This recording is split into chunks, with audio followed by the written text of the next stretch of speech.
This is examples of music for objective 18.2. 18.2 says, define, identify, and label tonic area and dominant area in terms of harmonic function. From the learning resources, in harmonic analysis, we often see two tiers or two types of harmonic analysis. The first level being Roman numeral analysis, where those Roman numeral numbers usually identify the chord made up by the notes in that chord. Then there's a second layer of harmonic analysis that we're going to call the harmonic function analysis, or the functional analysis. Often the Roman numeral and the harmonic function kind of go hand in hand, but that's not always the case, and we'll learn that throughout this semester. This first example is a good one to show the use of tonic area and dominant area. Let's listen.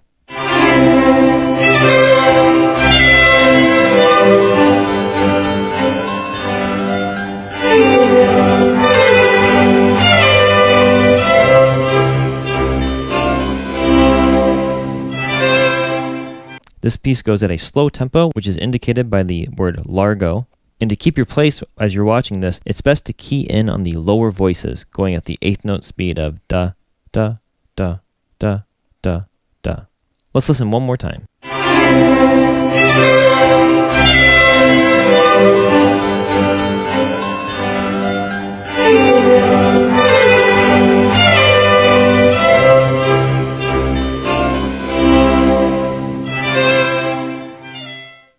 Our Roman numeral analysis would indicate that this piece is in C major and that this first measure is made up entirely of notes in the C major chords with a few passing tones going on in the upper voices.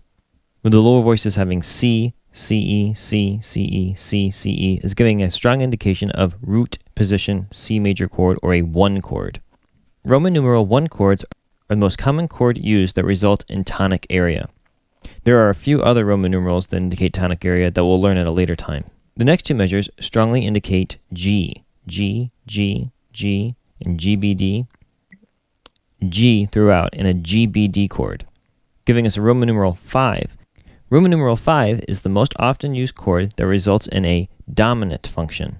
And since this is basically in root position all the way through, we have a very strong dominant function moving back to tonic function in this final measure shown, as it moves back to the C major chord. So we have tonic function for a measure, dominant function for two measures, and tonic function over here. Listen to how the sense of harmony changes, and we have a strong harmonic motion as we change from dominant back to tonic.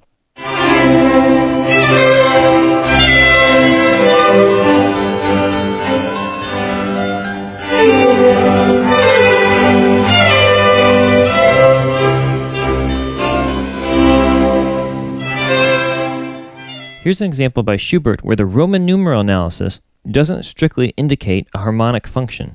You'll hear a few notes prior to the ones notated.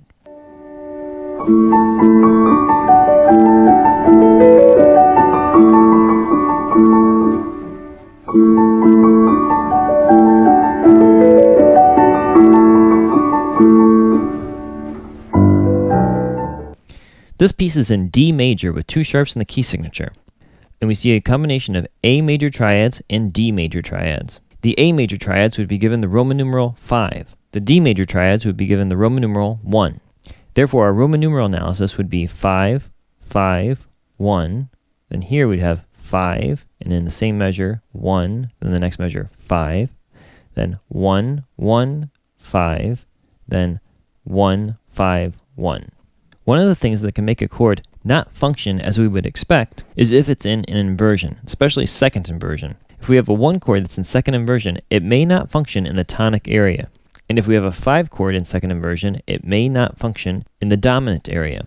We'll learn more specifically about those types of chords later on. Here, all of these are in root position, but this one right here goes by so quickly and it's sandwiched between two 5 chords that many would say we didn't really go from dominant to tonic and then back to dominant, that we just stayed in the dominant area for this long, and this note in the middle was just a quick embellishment. Therefore, the Roman numeral analysis for these first 4 measures would be 5, 5, 1, 5, 1, 5. The harmonic functional analysis would be dominant area for 1 measure, tonic area for 1 measure, dominant area for 2 measures.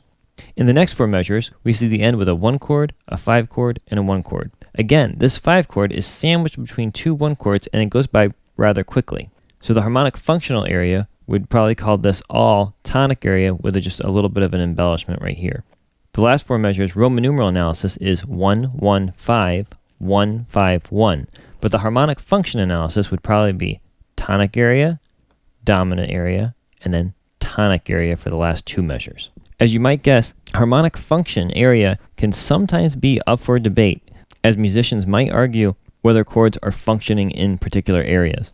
In this course, we'll try to make sure that anything that we test you on is very strongly or as clear as possible in one particular functional area. Let's play it one last time, listening for dominant, tonic, dominant, and then tonic, dominant, tonic.